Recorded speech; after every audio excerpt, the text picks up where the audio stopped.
एक बार श्री राम जी की सभा में यह प्रश्न उठा, बोले अब इस वंश को रघुवंश न कह करके राम वंश कहना चाहिए, क्योंकि राम जी साक्षात परब्रह्म परमात्मा हैं।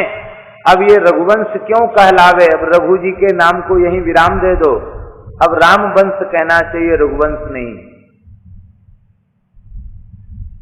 सभा में सर्वसम्मति से प्रस्ताव पारित हो गया। राम जी के दरबार में सबकी बात सुनी जाती है, वहां बहुमत वाली बात नहीं है कि बहुमत से 1/3 बहुमत से पारित हो जाए तो मान लिया जाएगा। वहां यदि एक भी व्यक्ति मौन है तो राम जी के दरबार में प्रस्ताव मान्य नहीं होगा। वहां तो एक भी व्यक्ति ऐसा नहीं चाहिए जो कहे कि नहीं, सबको संतोष पूरा होना चाहिए। सब लोगों ने अपने आसन से खड़े हो करके और इस प्रस्ताव का समर्थन किया, किंतु उस दरबार में एक वृद्ध ब्राह्मण विराजमान थे, वे मौन बैठे रह गए, कुछ बोले ही नहीं। राम जी ने सबके बैठने के बाद कहा कि हे विप्रदेव, आपने अपनी सहमति अथवा अपनी असहमति आपने व्यक्त नहीं की, आप मौन हो गए, क्या बात है, आप चुपचाप बैठे रहे। उन्होंने कहा भाई बात ऐसी है कि मेरी सुनेगा कौन और वृद्ध की सुनता ही कौन है, इसलिए बुद्धिमान यही है कि वृद्धों को चुप रहना चाहिए। बोले तो श्री राम जय राम जय जय राम करना चाहिए, और कुछ बोलेंगे तो फिर उनको विक्षेप पड़ेगा, वृद्धों को चुप रहना चाहिए। तो हमारी सुनेगा क्यों, क्योंकि यहाँ सब लड़कों का वातावरण है, हमारी उम्र का कोई है नहीं, हमारी बात सुनने समझने वाला कोई है नहीं, तो हम क्या कहें। बोले नहीं नहीं महाराज, आपकी बात सुनी जाएगी, मैं सुनने के लिए तैयार हूं, आप कहिए, निर्भय होकर के कहिए, निश्चिंत होकर के कहिए। इस धरती पर केवल एक रघुनाथ जी ही ऐसे हैं जो कहते हैं जो नीति कछु भाखों भाई तो मोहि बर जो भय बिसराई। ऐसा कहने वाला और कोई नहीं, केवल राम जी हैं। यदि मैं भी कुछ अनुचित कहूं तो डरना नहीं, उठ के खड़े हो जाना, तो मोहि बर जो भय बिसराई। आप ठीक नहीं बोल रहे हैं तो बोल देना, हमको कोई पश्चाताप, हमको कोई अपमान का अनुभव नहीं होगा। ऐसे हैं हमारे राम जी।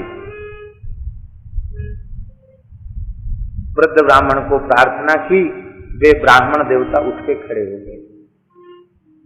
बोले हे श्री रामभद्र, मैंने आपके पिता दशरथ जी का भी राज्यकाल देखा है, मैंने आपके पितामह अज महाराज का भी राज्यकाल देखा है, और मैंने आपके प्रपितामह, पिता दशरथ जी, पितामह अज और अज के पिता रघु,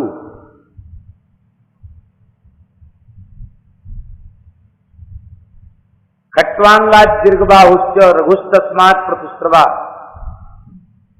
रघु के बाद अज के बाद दशरथ हुए।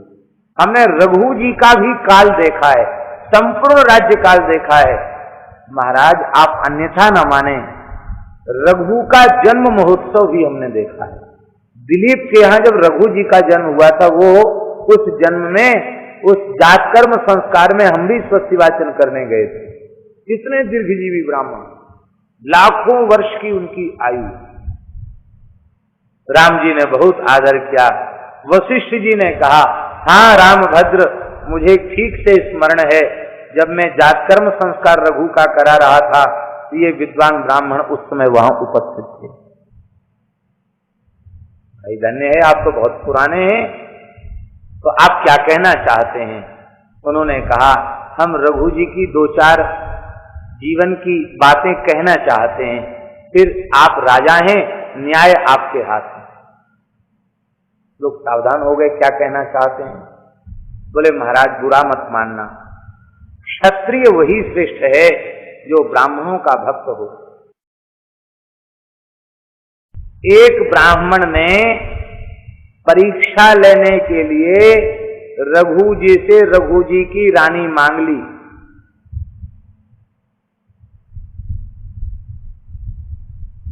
महाराज आप देना चाहते हैं तो महारानी हमको दे दीजिए।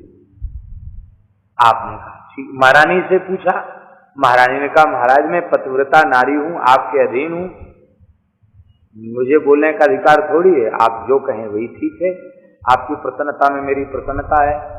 उसने कहा हमको फिर क्या अकेले रानी का लेकर क्या करें, हमको अयोध्या का राज्य चाहिए।